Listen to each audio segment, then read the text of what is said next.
Good morning and welcome to Sunday Soul Day, weekly fuel for your mind, body, and soul. Hi, Andrea. Hi, glad to be here. Hi, Allie. Hi, good morning. Hi, Andrea. How you doing? Good. I am so excited to introduce my friend and former teammate from UCLA, who is also a gold medalist and now a serial entrepreneur. I cannot wait for you guys to learn more about her. She is phenomenal, both on the track and off of the track. Welcome, Andrea. I am so excited to be here. Thank you for the invite. I can't wait to jump in with you guys. Yeah, us too. Us too. Well, I can't wait for everybody to learn about your background. Andrea and I were on the same track and field team at UCLA and met her there, was just enamored with her and her brother as well, who I have so much respect for, and wanted to just first start the viewers off learning a little bit more about you. Like, where did you grow up? What sports did you play? How did you even get into track and field? Right. A story in itself. So I am born and raised in Long Beach, California, and I am a Anderson through and through. I have a whole clan in Long Beach. So whenever you say Long Beach, they automatically associate that with the Anderson family. But I grew up, born and raised in Long Beach.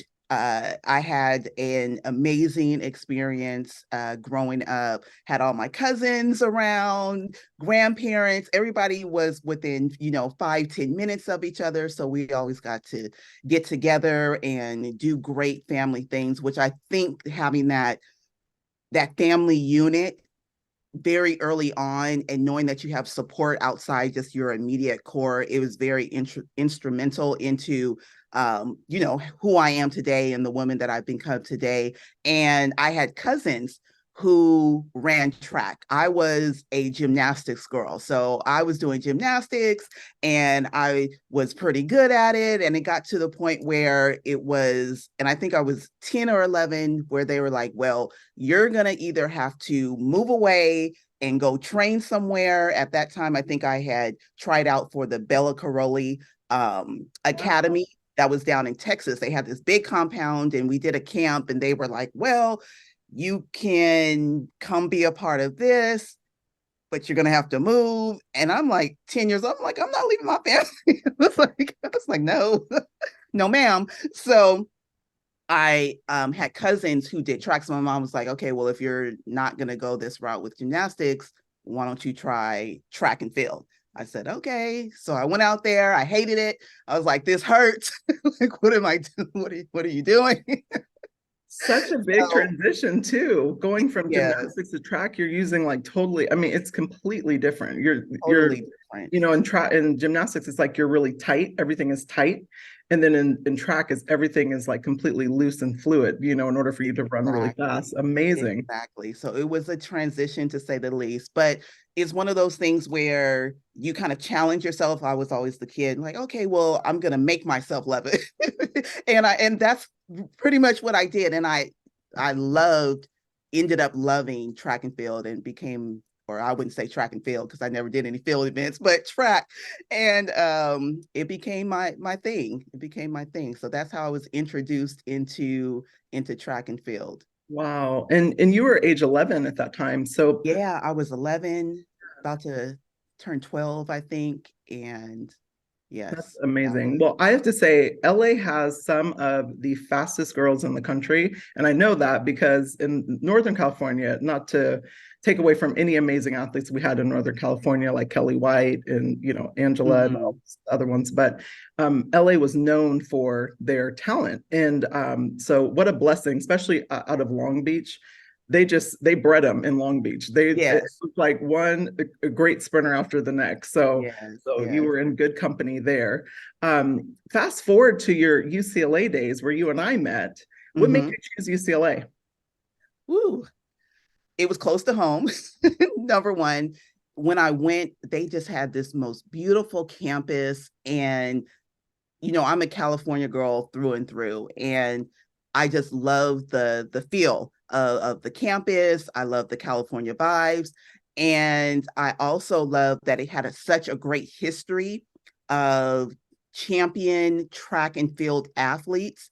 And I had looked at, other Texas, Stanford, any LSU, all the powerhouses. And it was just something about UCLA, Jackie Joyner-Kersee, Gail Devers, even Jeanette Bolden. The list goes on and on and on. Greg Foster, even on the men's side, and being able to be close to or in proximity to that greatness, to have the potential to one day be able to work with a Bobby Kersee. All of that just appealed to me. And I said, I knew when I stepped on that campus, this is where I wanted to be. I had known pretty early on that this was it. So that's amazing. I had the same feeling. I didn't, contributed to the greatness that was there because I was only in 6th grade at the time when I first went to UCLA. But that campus is so beautiful. And it really just took me over. I had never seen anything like it. And I knew in 6th grade, so you got started at 11. I actually got started in track and field more like 7th and 8th grade. So I got started really late. And but I went there and I told my dad, because I remember we were on a trip to LA and it was just the two of us. And I told him I was going to get a scholarship to go here. I had no clue what I was going to get a scholarship in. I just knew I was going to get a scholarship. And I realized even in 6th grade, I don't remember how old I was, but I knew the power of manifestation and putting things out in the universe at that time because I made it happen. So gosh, that's incredible. And you ran which events? I know, but the audience doesn't know. So, and then let's get, to the journey of the road to the Olympics. I cannot wait to take them there. Yeah. So initially I was a sprinter, everybody wants to be a sprinter. So I ran the 100 and the 200. And I think in my junior year, I want to say it was either my sophomore or my junior year, I got injured. I had like a hamstring injury, but I was still it wasn't so bad where I had to sit out. It was just like, okay, all this sprinting, let's fold back on that. So I moved up to the 400 and I did well. So Jeanette said, well, you're doing so well, you might as well become a 400 meter runner. And that was met with some resistance and trepidation. Nobody wants to become a 400 meter runner because the race hurts like hell. But it was one of those things where, again, I challenged myself. I said, okay, I'll do what I need to do. I'll be a team player. And I ended up falling in love with that event. It's challenging. It's close enough to a sprint. I mean, nowadays it really is a all out sprint, but it was just one of those things where I just ended up falling in love with the 400 meters. And even though you knew that it was going to hurt every single time that you ran it, it was once you were done, you're like, wow, I did it. I was able to run X amount of time or, hit my personal best. You challenge yourself to always do your best each and every time that you go out there. And it was just, I became a 400 meter runner, 200, 400 meter, but really 400 became my primary event. So I stuck with it and it helped me or propelled me into the Olympic dream that I had, not knowing I thought I was going to be like the next Flojo. But that's so funny. Well, and you mentioned Jeanette Bolden. Shout out to Jeanette, who is an incredible coach. We were both blessed to train under Jeanette. And I'm just going to ask you if you remember her 5 Ps. I remember them. I don't remember the specifics of the 5 Ps. Oh my gosh, I cannot believe you do not remember. She said them 900 times a day. It is ingrained in me. So I have now since cut it down to 4 Ps but she used to say prior preparation prevents poor performance. Yeah. Remember 5 Ps? Yes, so I now use the 4 Ps with my kids. I'm like, preparation prevents poor performance. So I'm like always saying it to them. It's so great. Yes, I remember. Hi, Andrea. Hey, Allie. Hey, I love that you started with gymnastics. I too started with gymnastics. And I remember being on the bars maybe 4th or 5th grade. And my coach was like, your legs are dragging. I'm now 5'10" and a half. So he was right. I went on to swim and play water polo in college at UC Davis. And then just to comment on UCLA, both my parents went to UCLA and they met there.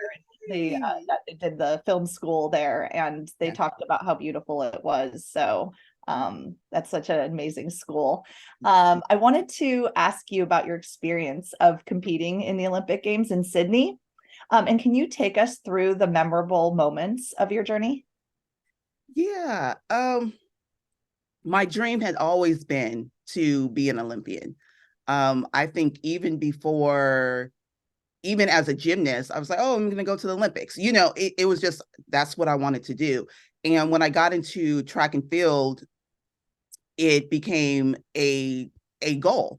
And that's the ultimate goal, right? For any track and field athlete, is to win a gold medal, be on the podium, standing up there representing your country and saying, I am Olympic champion. So I was in college at UCLA, and it was my junior year going into my senior year. And going into my senior year, and our coaches, me and my coaches, we decided that we were going to, I was going to take some time off and train so we can just focus on making this 2000 Olympic team. And that's what we did. We trained and we trained and we trained. So we moved and we trained in Florida on the Orlando campus that they have down there near Disney. And I got to the Olympic trials and I was like, I'm ready. This is it. And every single round I had to improve. I had to run a personal best to even, make it on the team. Them girls was running. But every single round I had to in order to get through, I had to PR. And I found myself in lane 1. I think I had the 6th or 7th qualifying time, and I was in lane 1, and I said, okay, I've never had to run out of lane 1 before, but usually you're in like lane 4. That is hard. You're running all the curve, especially in the 400. It's like the tightest, to the inside of the curve. And so it just makes it more difficult. But needless to say, I felt that I was ready. It just didn't pan out the way that I wanted to. And it's one of those things where you have those races where you're like, I'm ready, I can do this. And you think that you're mentally prepared, you put in all the work and you're like, this is my time. And then you look up and you're like, what just happened? And I found myself outside of the top 3.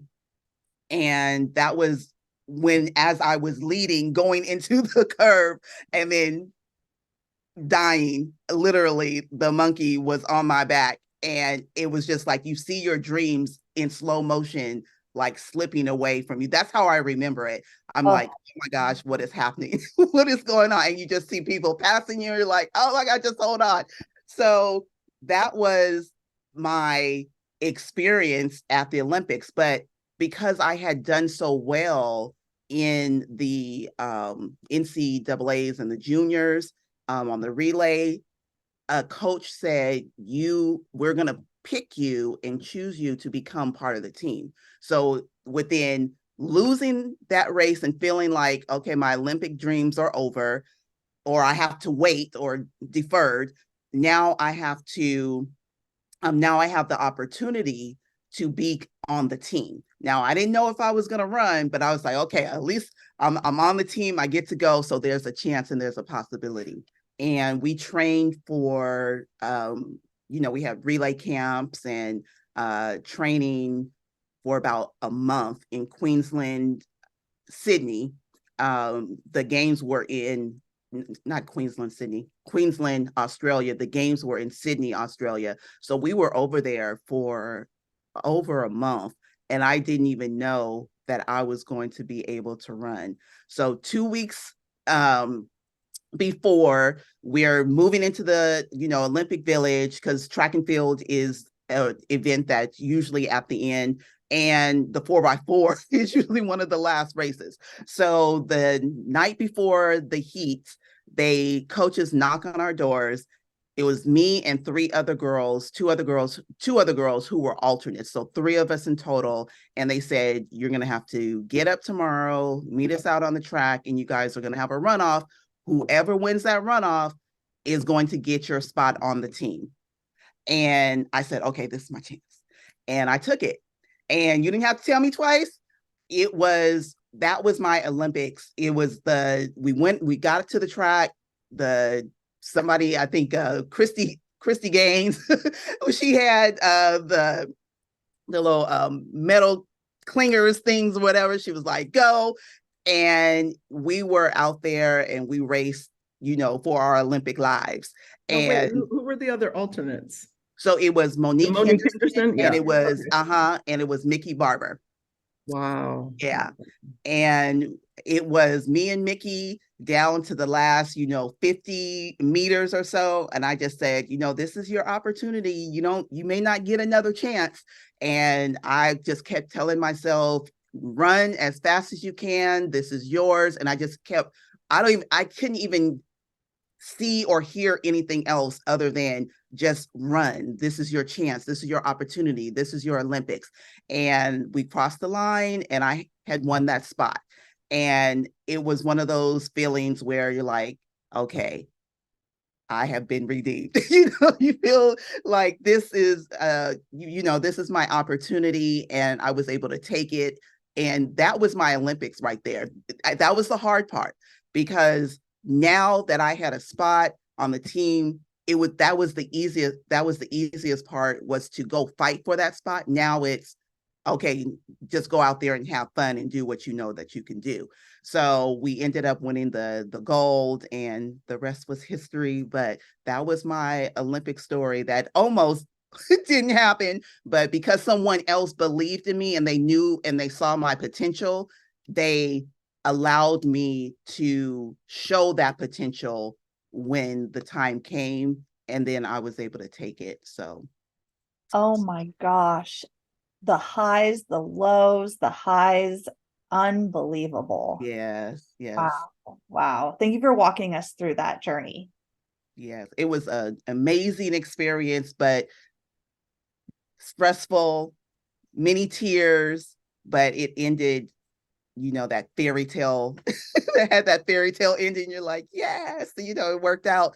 So, because it could have went a very different way. So. Wow. I'm like reliving it with you right now. That is incredible. And I had the privilege of watching Andrea at the Olympics in Sydney, and was screaming my head off in the stands. And so I am so grateful for that experience, and watching her and so many other of my friends take medals during that time. I think UCLA at that time had I want to say 17 medalists, maybe even more. It was crazy. 20. Yeah. It was something so ridiculous. They came out of UCLA, so shout out to UCLA for attracting all those incredible athletes. I wanted to kind of talk about your journey from being an Olympic gold medalist, then, that transition out of being an athlete, then, breaking into the world of entrepreneurship. But you actually transitioned, instead of going into entrepreneurship, you went into a role into biotech. What was that like, just that transition? Because I can't imagine being that high from, track and field, and then, transitioning into the workplace. What was that like for you? Yeah, it was, anyone who is a professional athlete, it's a very different lifestyle. And whatever your sport is, whether you're a swimmer or a track and field athlete, a boxer, basketball player, your life is that sport. You wake up and you eat breakfast to prepare yourself to go work out. You work out, and everything is encompassed or affected by that sport that you do. You live to train. You're not training, just to be out there like, yes, we're having fun. Like, this is your job, and you're trying to accomplish goals and take your mind and your body and your soul, in many instances, to a place where it hasn't been, so it can get you a result or an outcome that very few people can achieve. That's why, you know, when you say elite athletes, it's very, very different than, you know, even a weekend warrior or a hobby athlete. You put everything that you have into the sport with dreams of a championship, an Olympic medal, whether that's a gold or for some people, it's just to get to the Olympics. That's you know, a huge feat because it's so rare. But you put life and tears and energy and money and resources, and your parents are taking you to practice every single day. They're sacrificing for you. So everything is encompassed in this ultimate outcome as an athlete. And when you have to transition or leave that behind to kind of, I don't want to make it sound bad or derogatory, but into a normal world where, you know, you get up and you go to work and you sit at a desk. It was so foreign to me because that wasn't the life that I had lived. It wasn't attached to or aligned with the dreams that I had. And you have to really retrain your mind mentally to say, okay, I had a passion, I was doing something that I loved, and now I'm doing something that I don't love for somebody else's passion, and it can take you for a loop. It was a very difficult transition. And thank God I had, you know, a biotech degree to fall back on, because a lot of times as athletes, you put all of your eggs in one basket. If you would have told me then, I would have been running till I was like 32, 33, 35. I didn't. My career ended at 23 or 24. So it is one of those things where you have to do a hard reset. And I had to do a hard reset. So mentally, the challenge of becoming an athlete or transitioning from an athlete to an entrepreneur is very different, just in the daily structure and your daily habits. You're sitting around all day. I became a biotech sales consultant. So I am, you know, picking up the phone and I'm selling things to other people versus kind of being out in the world, chasing your own dreams and challenges. So it was just a very different transition. It was very hard. And it was one of those things where I found that I was actually depressed because you lose yourself in who you are. What is my purpose? Is this really all that is for me in life? Is there anything else that I should be doing? Should I be going back to running, doing something that I do love? So you're conflicted, even though from the outside looking in, I was doing very well. I made great money. I, you know, was able to buy a house. I was able to, you know, have a luxury car, all of these things. And from the outside looking in, you think, oh, she's got it good. You know, she's went to college, got a degree, has a good job, doing X, Y, and Z, like you're following the script. But on the inside, you just feel as if you're not where you're supposed to be, or not using your God-given talents to really live your life in the way that you should be living. So it was a difficult transition to say the least. Yeah, thank you so much for sharing that. And I know Ali and I both experienced, and I'll let Ali jump in a little bit here. We both experienced, we didn't get to your level of success in our athletics, but I even think on a high school level, like if you have all these dreams to make it to college and then you don't make it to college in your sport, that transition, people don't talk about it enough, because it is, you know, you're so scheduled. Like, to your point, all the things that you said, you know exactly what you're going to do. You're setting goals within that, you know, sport. And then to have it kind of snatched away from you, mine was kind of taken away due to just constant injury. I'm sure you remember, like I'd stayed injured the majority of my career in college, and it made it so hard for me because I was,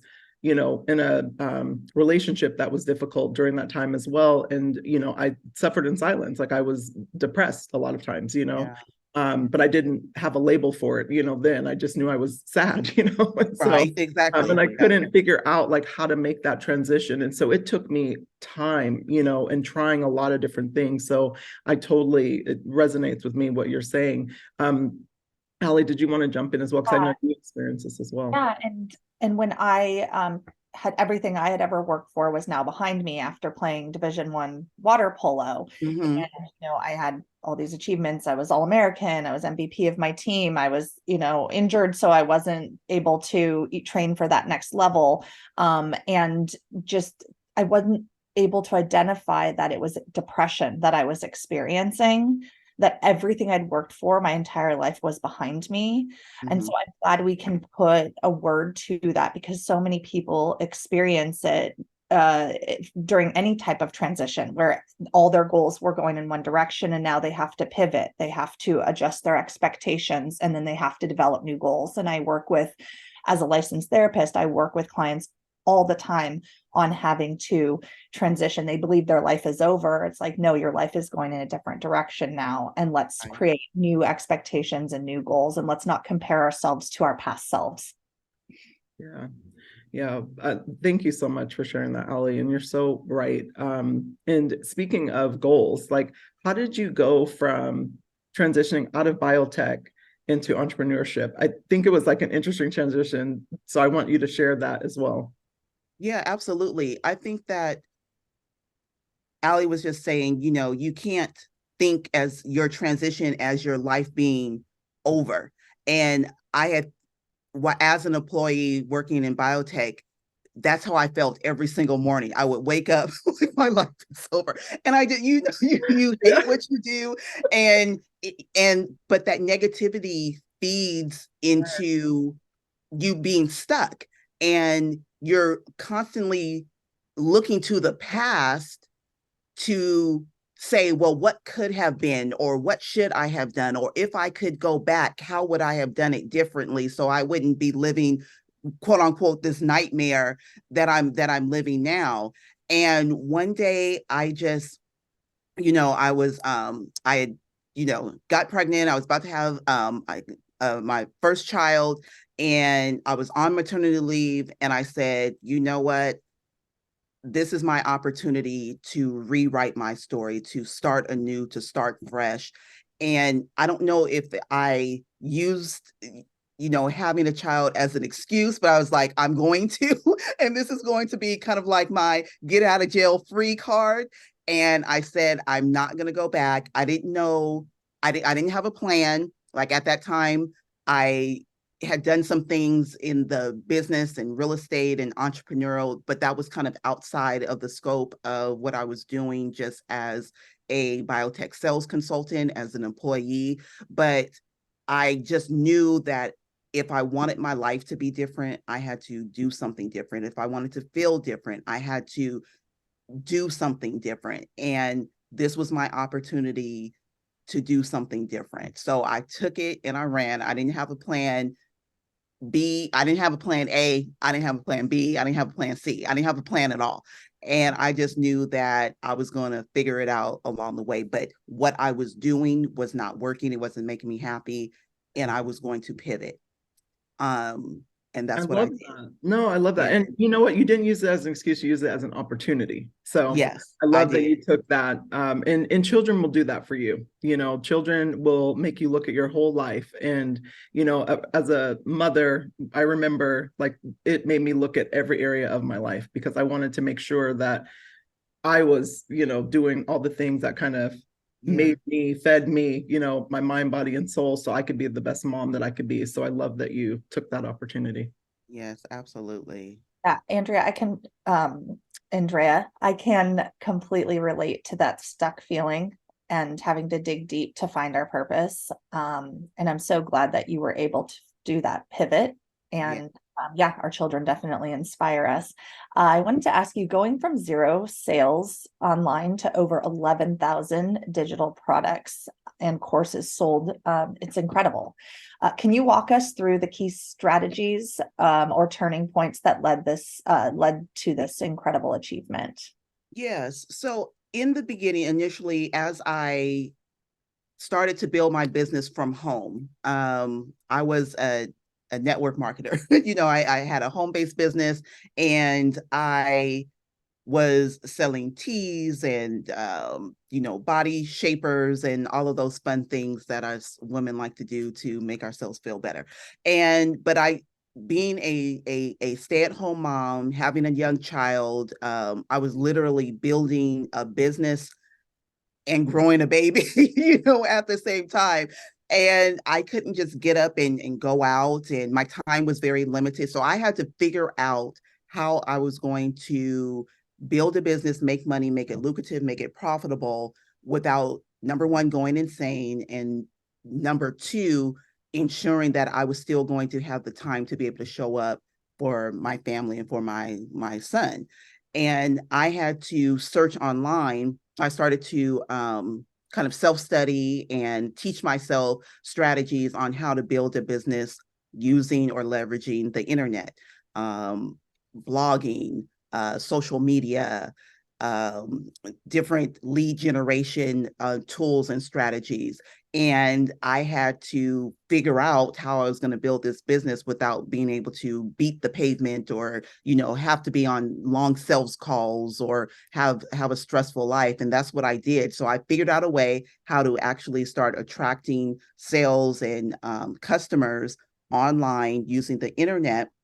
And other people started to come to me for me to teach them how to do the same thing. So that's how I transitioned from kind of like employee to stay-at-home mom with a business, and now a stay-at-home mom with a biz who became a business coach, because people started to come to me and ask me, can you teach me how you were able to leverage, Pinterest or Instagram or blogging to generate leads that then converted into sales in whatever it is that they were doing. And that is when Womenpreneur University was birthed. That was when I would create digital products that taught other entrepreneurs, specifically female entrepreneurs, who wanted the time freedom, wanted to be able to have time with their family or their young kids and still be able to take care of themselves, have financial security, have financial freedom, and how to leverage those different strategies to be able to accomplish that. So that's how I transitioned into becoming an online business coach. And it's evolved many times since, that day when I said, I'm going to become an entrepreneur. It looks very different. Nobody could have told me that I was going to be an online business coach, but that's what I did. And I took what worked, and I simply, as I was learning how I was building my business, the things that worked, I taught to other people. And I didn't, gatekeep. I didn't, tell people, oh, you can accomplish XYZ if you do these 3 things, and not fill in the gaps. I wanted someone who I wish that I had when I was first starting, who could tell me all of the little intangible things, all of the things that the gurus don't tell you when they're saying, oh yeah, just build a business and you do X, Y, and Z, and then, all this money is going to fall from the sky. I wanted to be able to teach and coach up my audience in a way that gave them the steps, but gave them all the steps, all the little dirty things that they have to do, that you got to roll up your sleeves, from learning HTML to get your blog up, to making sure that you have a sales funnel that is efficient and working. So I gave everything that I had and poured everything that I had into this community, and it just started to grow. And then I was able to create products based on their needs and their questions, what they were asking me that they were having struggles with. And it eventually grew into what it is today. I like that you teach all the little, you said dirty secrets and all the little steps. For me, with having ADHD, I learn in order of operations, and I need like every single step. And so when I teach other people, I assume they know nothing, and I teach them from square one. I so appreciate people like you that help us not feel lost and empower us and honor each and every one of our learning curves. Yes. And it's very important too, I think, to understand that people learn differently. And I'm the same as you. I need someone to say, I need all of the steps, like take me from point A to point Z. And that's literally how I would create my trainings. That's literally how I would create my coaching programs. I would say, if you have this problem right here and you want to have this outcome at Z, so you're at point A, here and you want to get to point Z, what are all the steps that you need to take? Not there's 3 steps to get from point A to point Z, because we know we're going to miss some things in between there. And I wish that someone initially, when I first started, had told me the A to Z steps, because it would have cut out so much time and frustration and stress and feeling inadequate and feeling like they said it was easy, but it's really hard. Is there something wrong with me? That's, but it's not that there's something wrong with you or that entrepreneurship can't happen for you or that success can't be yours. It's just that you don't have all of the steps that you need to get the desired outcome. So I always keep that top of mind, and I'm very intentional when I'm teaching to make sure that everything is explained in a way that is going to be easy to execute. I love that. And your mission is to help women turn their passion into passive income. I love that. What are some common challenges that you observe amongst women, like when they're getting started and breaking into entrepreneurship? Do you think it's mindset? Does it start with that? Because I noticed that with some of my clients, like whenever they're, kind of transitioning into something new, it's always their mindset that is the biggest hurdle. Yeah. A lot of it is mindset. A lot of it is also the unknowing. Nobody teaches you how to become an entrepreneur. Nobody teaches you how to build a profitable business.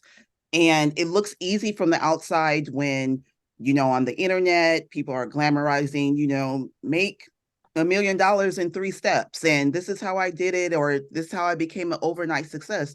Then when you go into looking to start your own business, you believe that, okay, it's going to be as easy as let me take these 3 steps and then it's all going to come together for me. And it takes experience, it takes resilience, it takes patience, it takes having a great mentor, and it also takes giving yourself the grace to learn how to actually build a business. And not everybody's business is going to be the same. Not everybody's experience in entrepreneurship is going to be the same, but you can have success no matter where you start from if your mindset is steeped in a mindset of, I know there are going to be challenges. I know there are going to be things that I don't know. I know that there are going to be many, many, many failures, but how can I fortify my mind in a way that allows me to overcome those challenges? Because no matter what level of business that you're at, whether you're just getting started or whether you've hit the $1 million mark or looking to make $50 million, there's always going to be a challenge getting to that next level.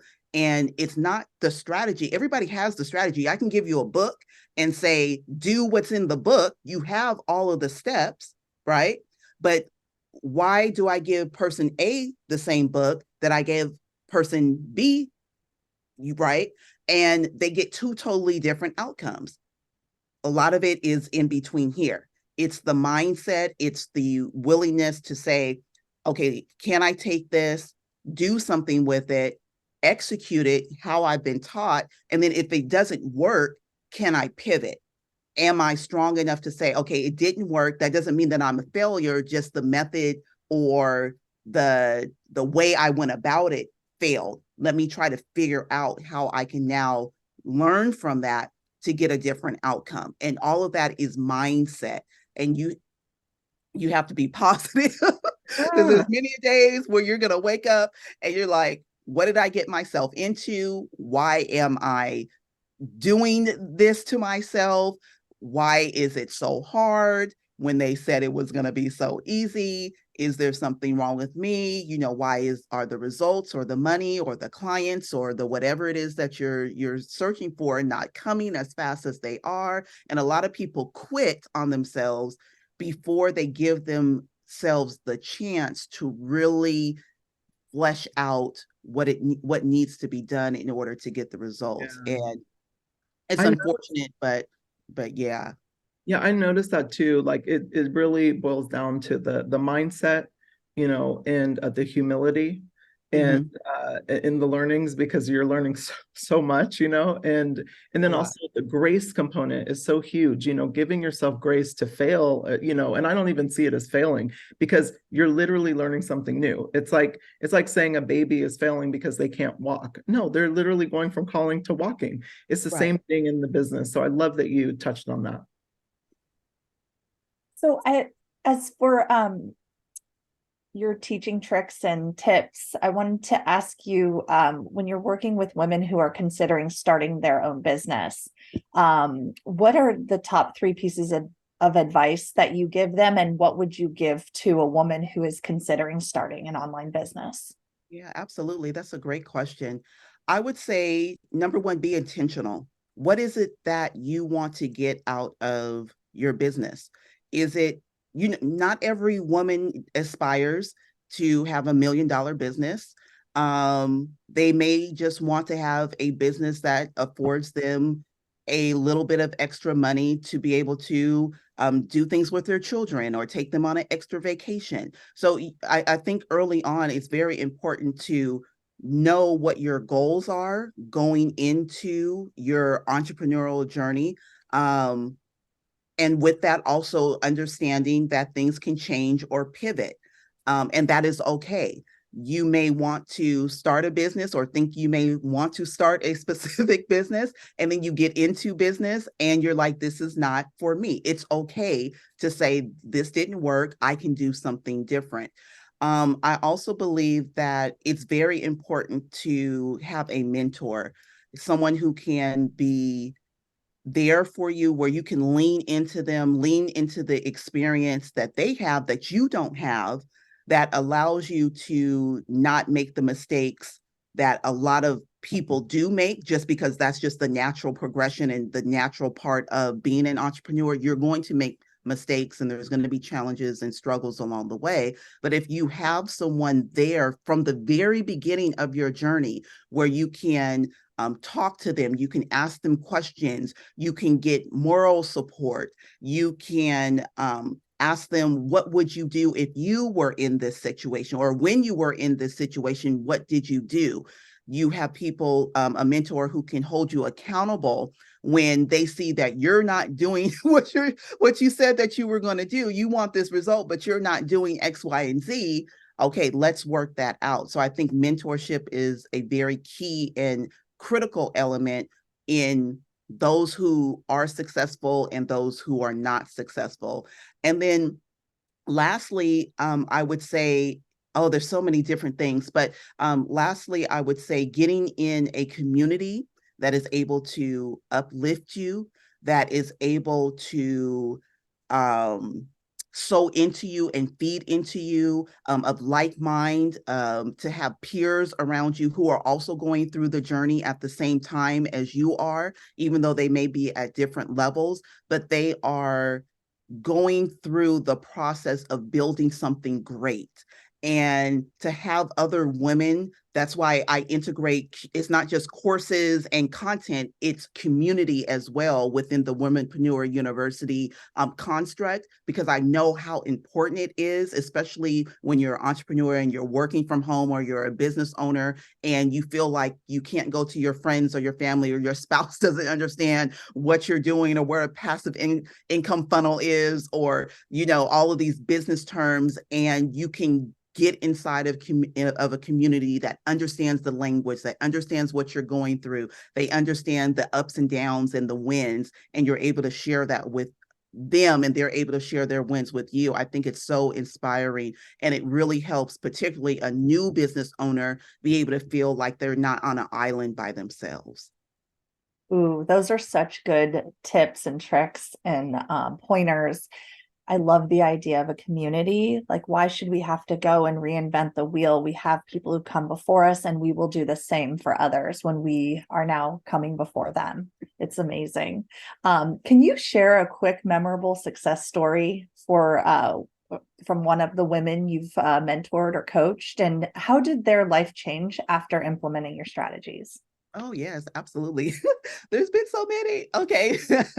um, I want to say that there was one particular young lady that I was working with. She was a single mom, and she wanted to build a business. She didn't know what she wanted to do.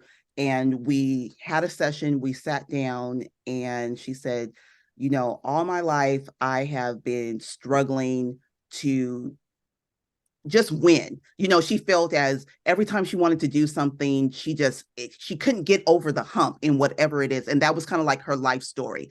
And we sat down and I said, okay, this is what we're going to do. And I typically don't do this, you know, but I said, I'm going to personally mentor you and help you get unstuck. And we're going to figure this out together. And I don't do that with everybody, but there was just something about this one particular young lady. And I just wanted her to see that she had potential, and there was, no matter where you come from or how your life may be going, that you can, if you put in the work and you do the things necessary, that there's an opportunity for you to win, and it is possible. And we worked together for about 6 months, maybe 7 months.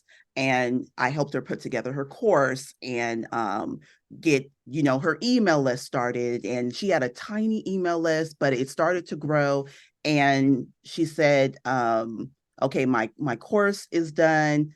Can I launch even if I have this small, tiny, you know, audience? And I said, yes, you can launch, go for it. And we came up with a strategy that allowed her to launch to that list, that tiny list, because everybody thinks you have to have this huge, big audience and following in order to make massive amount of money.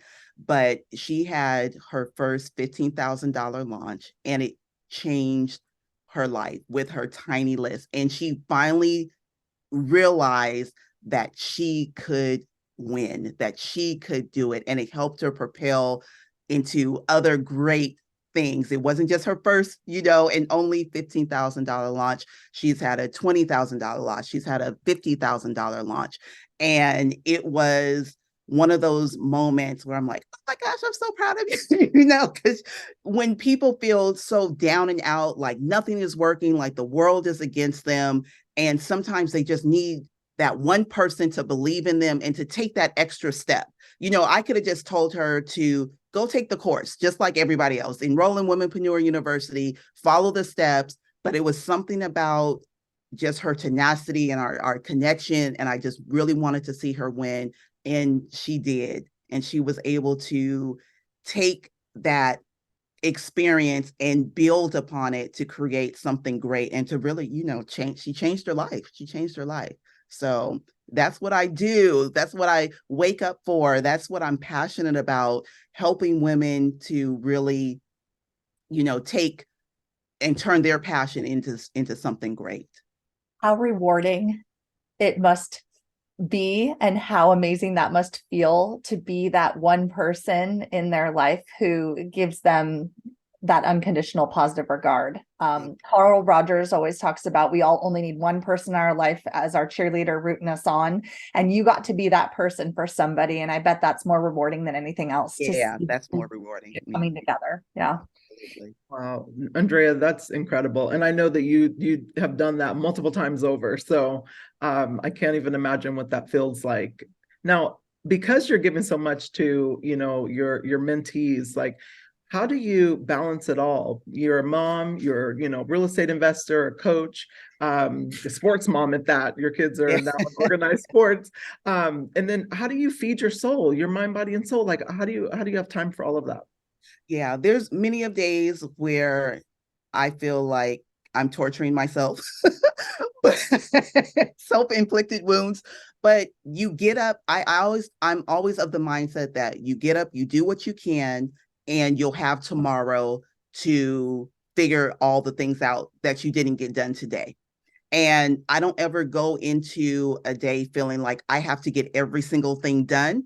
If I focus on my priorities, I do what I need to do in the time that I need to do it in. And then if that's not enough time, then I leave it for tomorrow. And I'm okay with that, because I used to not be okay. I used to have lists and I'm like, oh my gosh, today I didn't get XYZ done. And you're stressing for no reason, ultimately. And as you get older and you learn more and you, I'll use the word grace, learn to give yourself more grace, then you understand that there will be another day. And in that day, I can do what I can. And if I don't get done what I need to get done on that day, there will be another day.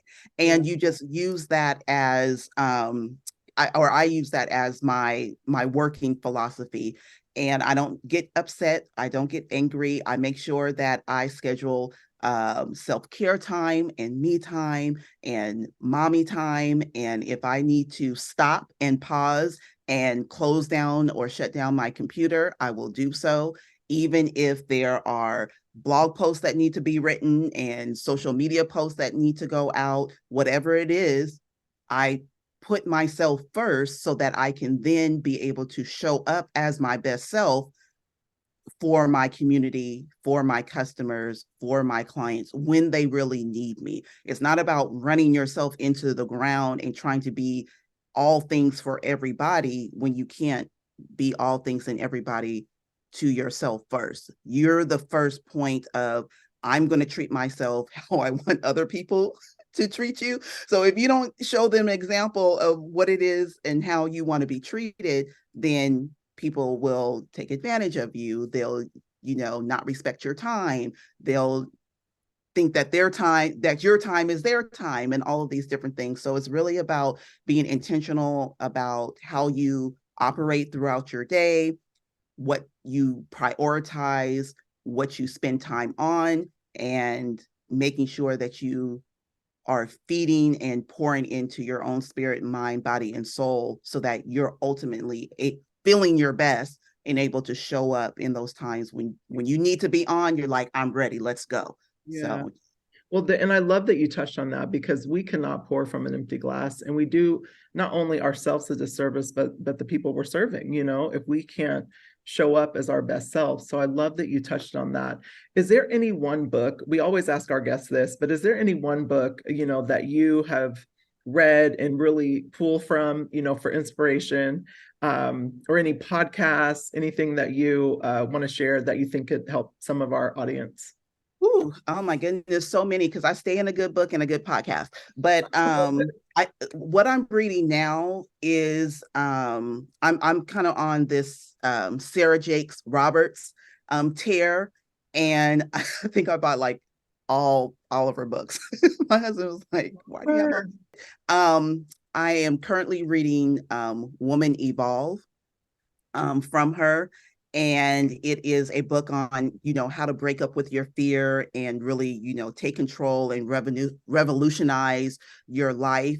And it's about really taking ownership of your gifts and really digging into or uncovering the fears and the limiting beliefs that may be kind of holding you back and keeping you from that next level, and really how to recognize that, we're all have divine gifts, we're all divinely placed, we all have purpose in this world, and how to really take that and to, by faith, use that to then propel you into the next level, even if you don't have all the answers, even if you don't know what you're doing or how you're going to get there, but really leaning on that faith to be able to pivot and make that next transition into that, whatever that next step is. So a lot of us have so much fear about, are we going to be successful? Is this going to work? And it's just little things that become embedded in our mind, no matter what level that you're at or how much success that you've had. There's always these insecurities and these doubts that creep in. So I'm leaning into that book right now. Podcast, I am in love with Mel Robbins. I love Mel Robbins' podcast. I love Mel Robbins. She is I love her. The best. We both, we love posting all of her stuff. Like she's so great. She is amazing. And my daughter, she loves Mel Robbins too. So in the morning, we don't listen to the radio. We listen to Mel Robbins on the way to school. So yes. I love those are my books and my number one podcast. No, thank you so much for sharing that. And Ali's already said we love Mel Robbins, and a huge fan of Sarah as well, like, and her husband. I've read a couple of their books, so great recommendations. Before I get into my last question, I love that you touched on the to-do lists. I talk with clients all the time about the to-do list trap and how it's okay to have our boundaries, our internal boundaries, the ones we set and maintain with ourselves, that it's okay. There's a tomorrow. I don't have to get everything done today. There's nothing wrong with me. It's about progress, right? I think that that's an amazing message for so many people to hear. So my last question is, what's next on your journey? What are some exciting projects or goals that you're working on that you'd like to share with our audience? Oh, yes. So many goals. So many goals, but ultimately, you know, my mission, my goal, my purpose, I truly believe and is and will continue to be to uplift women through entrepreneurship with my signature coaching and mentorship programs and digital products, particularly through Womenpreneur University and underneath that community and that umbrella, and to really help women to take what it is that innately is their gift, their talent, their passion, and learn how to monetize that in a way that is going to not only just earn them income, but how to set up passive income, how to set up additional income streams that they can now use to or lean on to increase or fortify their financial security, their financial freedom, to take care of themselves. We all know life throws us curveballs. You never know what's going to happen on any given time or any given season, so that they're prepared and that they can rely on themselves and not anyone else, you know, whether it's a man, family, support, whatever, but they can be the source of their own salvation and security, and being able to take what it is that they know and that the information that they have in them, their life experiences, their stories, and then be able to sow into other people, whoever that may be, whether it's women, children, you know, whoever, and monetize that in a way that sets them up. So that's my goal. And I'll continue to do that good work and to really help women to turn their passions into coaching programs and digital products and mentorship, membership sites and different things like that, to be able to sow into other people. So yeah. Thank you, Andrea. It has been so wonderful meeting you, getting to know you, and just walking us through your journey. I would love to stay in touch, and good luck with all of your current and future ventures. Thank you so much. Andrea, you already know, love you to death. Thank you so much for blessing Sunday Soul Day. This has been just a phenomenal interview, and your journey is just, I mean, it's incredible, and all your accomplishments. You're so humble, and you're so full of service, and, you know, I just think the world of you. So thank you so much for coming on the show. I love what you guys are doing. I am so excited that you are providing this platform. I know that it is going to be anointed and touched, and it is so much in alignment with both of your spirits. Even Ali, I've just met you, but I can already tell that this is something that you two were meant to be doing. And I cannot wait to see how this blossoms and grows and it flourishes and thrives for you. So keep it up. I'm really, really excited to see what happens for you guys in the future.